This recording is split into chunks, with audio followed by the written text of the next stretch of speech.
Off lockdown today after a threat. Halls Elementary and Halls High School making that move today. The principal of the elementary school, Mitchell Cox, sending out a message to parents. We have it on the screen there. It says there was, quote, an anonymous, non-specific threat made regarding another school last night via social media.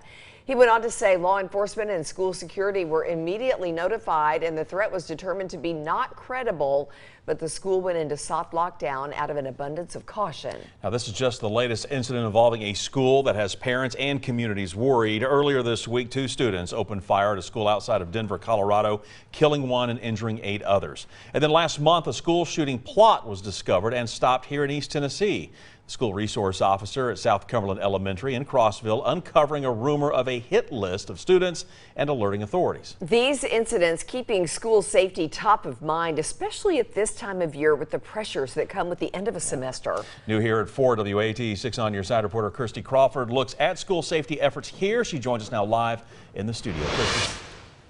I just talked with the security director of Knox County Schools within the last hour and a half, and he tells me they are always looking at ways to keep students safe, and they are always looking for any potential gaps in their current security plans. So far in 2019, there have been at least 15 school shootings across the country, according to CNN.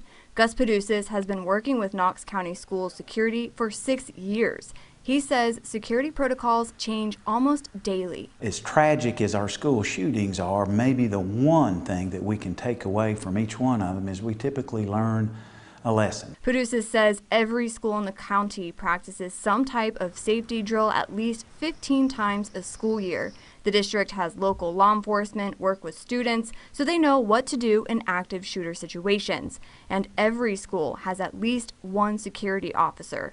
Just this morning we had a conversation with our law enforcement partners about are there some things that we could learn from Colorado even though the information is still coming in and pretty fresh. They also try to alert parents as soon as possible if students' safety is impacted in any way.